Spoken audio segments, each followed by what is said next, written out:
The town of Skidmore, Missouri, in the winter of 2004, was a place where the American ideal of a quiet, rural life still seemed to hold. Nestled in the rolling hills of Nottoway County, it was a community of farmers and factory workers, a place where everyone knew everyone else, and front doors were often left unlocked.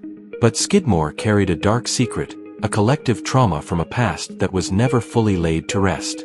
It was the town where, in 1981, a local bully named Ken Rex McElroy was shot to death in broad daylight in front of dozens of witnesses. To this day, no one has ever been charged. The town bully murder was a stain of vigilante justice, a story of a community pushed too far. If this grabbed you, like and subscribe so that you don't miss what comes next. It was against this backdrop of simmering secrets and tight-lipped neighbors that a new, more intimate horror would unfold, a crime so brutal and bizarre it would shock the nation and drag Skidmore back into a spotlight it never wanted. Bobbie Jo Stinnett was 8 months pregnant and glowing with anticipation. At 23, she was a vibrant, beloved young woman with a passion for rat terriers. She and her husband, Zeb, bred and showed the small, energetic dogs. Their home was a happy, chaotic place, filled with the yips of puppies and the quiet joy of preparing for their first child, a daughter they planned to name Victoria. On the afternoon of December 16, 2004, Zeb was at his job at an engine factory. Bobbie Jo, a slight woman at just over 5 feet tall, was home alone, finalizing plans for a dog show and eagerly awaiting the arrival of her baby. Earlier that day, Bobbie Jo had been communicating online with a woman named Darlene Fisher. Darlene was interested in buying a puppy, and the two had arranged for Darlene to come by the Stinnett home that afternoon to see the litter. It was a normal transaction in Bobbie Jo's world, a world built on a shared love for dogs and the trust of the online breeding community. When the doorbell rang, Bobbie Jo had no reason to fear. She opened the door to a woman she believed was Darlene. But the woman at the door had not come for a puppy. She had come for the baby growing inside Bobbie Jo. What happened next was an act of unspeakable violence. The visitor attacked Bobbie Jo, strangling her until she lost consciousness. Then, using a kitchen knife she had brought with her, the assailant performed a crude and horrific Caesarean section, cutting the baby from Bobbie Jo's womb. The attacker then fled, leaving Bobbie Jo to bleed to death on her living room floor, surrounded by the confused and whimpering puppies she so loved. When Zeb arrived home a few hours later, he found a scene of unimaginable horror. His wife was lifeless, her body brutally violated. Their unborn child was gone. The idyllic life they had built was shattered in an afternoon of blood-soaked savagery. The Nottoway County Sheriff's Department was immediately overwhelmed. The brutality of the crime was unlike anything they had ever encountered. The initial fear was that this was a random, monstrous act by a stranger. But the specificity of the crime, the targeting of a pregnant woman, the surgical, if crude, removal of the baby pointed to a terrifying and calculated motive. This wasn't a robbery gone wrong. This was a mission. The investigation kicked into high gear. FBI agents from the nearby Kansas City field office were called in. The first and most critical task was to find the missing infant. Was the baby even alive? The crude nature of the extraction made survival seem unlikely, but investigators had to operate on the hope that she was. An Amber Alert was issued for a newborn infant, though they had no description, no name, and no suspect. A crucial break came from the digital world. Bobbie Jo was an active member of several online rat terrier forums. Investigators scoured her computer and found her recent communications with Darlene Fisher. Tracing the digital footprints, they quickly discovered that Darlene Fisher was a fiction. The email and forum accounts had been created recently and led back to a public library in a town called Melvern, Kansas, over 100 miles away. The investigation now had a location. Who in Melvern, Kansas, would have done this? The profile of the killer began to take shape, a woman, likely herself pregnant or desperate to have a child, who had been feigning a pregnancy and needed a baby to present as her own. As federal and local agents descended on Melvern, a parallel, almost miraculous story was unfolding. The day after the murder, a woman named Lisa Montgomery was showing off her new daughter to friends and family at a church in Topeka, Kansas. She and her husband, Kevin, had been trying to have a baby for years, she explained. She had been pregnant, but it was a high-risk pregnancy, and she had gone for a checkup the previous day. She returned home with a beautiful, healthy baby girl, whom she named Abigail. To those who saw her, Lisa seemed tired but ecstatic. She was a quiet, somewhat shy woman, known for her devotion to her church and her family. But beneath the surface of this joyful new mother, a very different reality was festering. Back in Melvern, the digital trail and witness interviews were closing in. The FBI learned that a woman matching the general description of the suspect had been seen at the local library. They also discovered that a woman named Lisa Montgomery had recently claimed to have given birth. When agents went to interview Kevin Montgomery, he confirmed that his wife had indeed brought home a newborn baby on December 16th. He seemed genuinely bewildered, having believed his wife's story of a sudden birth following a doctor's appointment. The pieces of the puzzle were snapping into place with terrifying speed. On the evening of December 17th, just over 24 hours after Bobbie Jo Stinnett was murdered, FBI agents and local sheriff's deputies arrived at the Montgomery home. They found Lisa Montgomery in her living room, holding the infant. She was arrested without a struggle. The baby, miraculously alive and in relatively good health, was gently taken from her arms and rushed to a hospital for evaluation. She would soon be identified through DNA as Victoria Jo Stinnett and returned to her grieving father, Zeb. The monster had been found. But who was Lisa Montgomery? And what could possibly drive a woman to commit such a heinous act? The story that emerged during her trial was a harrowing tapestry of profound mental illness, a lifetime of abuse, and a desperate, fractured psyche. Lisa was not born a monster. She was, by all accounts, molded into one. Born in 1968, Lisa's childhood was a catalogue of horrors. Her mother, Judy, was a violent alcoholic who subjected Lisa to relentless physical, psychological, and sexual abuse. From a young age, Lisa was beaten, burned with cigarettes, and raped by her mother's boyfriends. Judy would often tell Lisa she was worthless, a burden, and that she should never have been born. The abuse was so severe and sustained that it fundamentally fractured Lisa's sense of self and reality.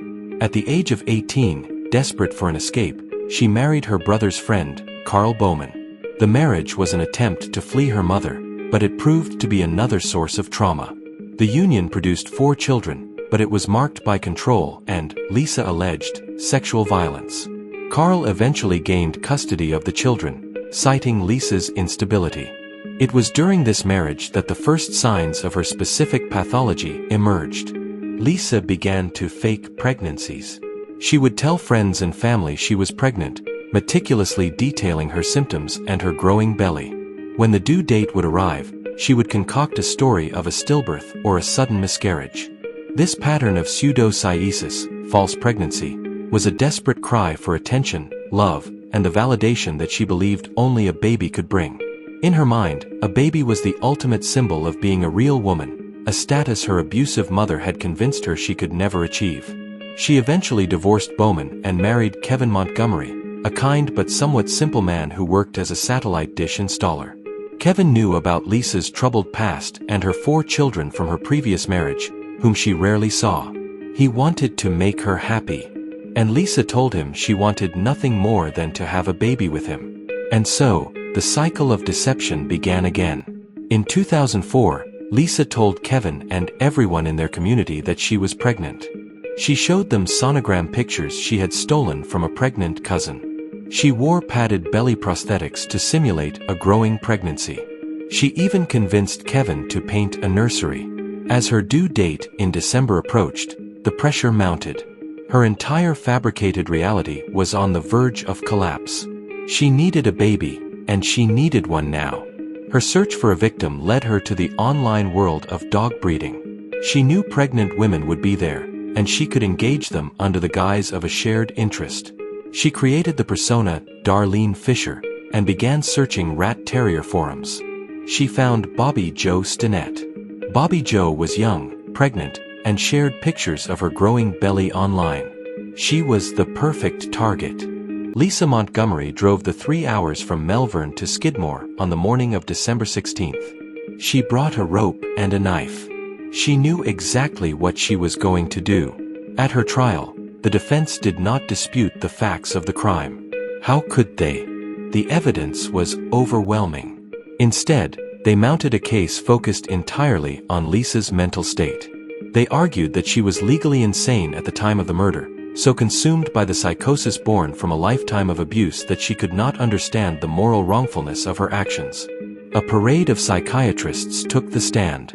They diagnosed Lisa with a host of severe mental illnesses, including bipolar disorder, post-traumatic stress disorder, and, most critically, complex dissociative disorder. They explained that dissociation was a coping mechanism she developed as a child to survive the unbearable trauma of her abuse. She would leave her body during violent episodes, creating alternate personalities or states of consciousness to compartmentalize the pain. The defense argued that on December 16, 2004, Lisa Montgomery was in a dissociative state. She was not Lisa, but a version of herself who believed she was saving her own baby. They painted a picture of a woman so broken, so detached from reality, that the line between her fabricated pregnancy and the living baby inside Bobbie Jo had been completely erased.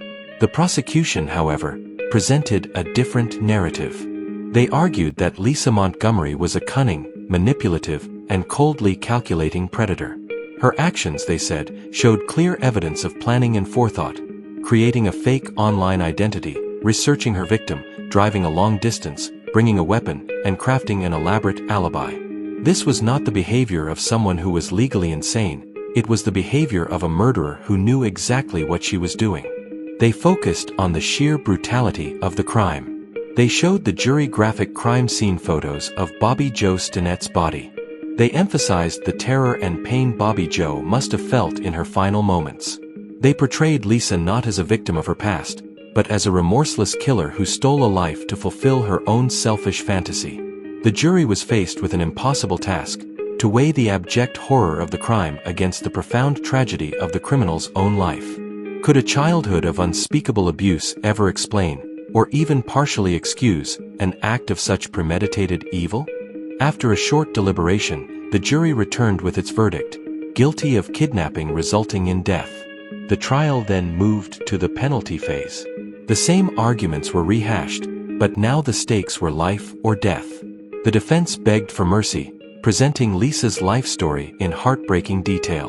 The prosecution demanded justice for Bobbie Jo, arguing that the depravity of the crime warranted the ultimate punishment.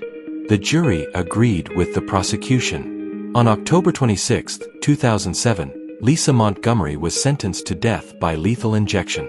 She was transferred to federal death row in Terre Haute, Indiana, the only woman among the 62 inmates there. 4 years, her legal team fought the sentence, filing appeals that highlighted her severe mental illness and the grotesque nature of her childhood abuse. They argued that executing a woman so mentally damaged violated the constitutional prohibition against cruel and unusual punishment. They claimed her original trial lawyers had failed to adequately investigate and present the full scope of her trauma.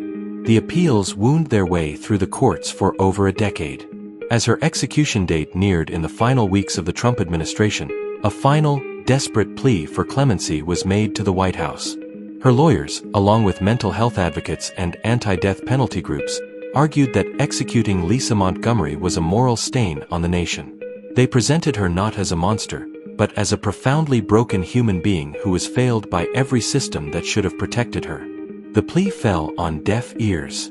On January 13, 2021, just days before the inauguration of President Joe Biden, Lisa Montgomery was executed by lethal injection. She was 52 years old. In her final statement, she said, "I'm sorry for what I did." The story of Bobbie Jo Stinnett and Lisa Montgomery is a true American crime tragedy with no clear redemption. Bobbie Jo was an innocent victim, her life and future brutally stolen. Victoria Jo, the baby she never got to hold, grew up without a mother, a permanent scar on her life. And Lisa Montgomery was also a victim of a childhood so cruel it warped her mind beyond repair. Her execution did not provide a clean ending.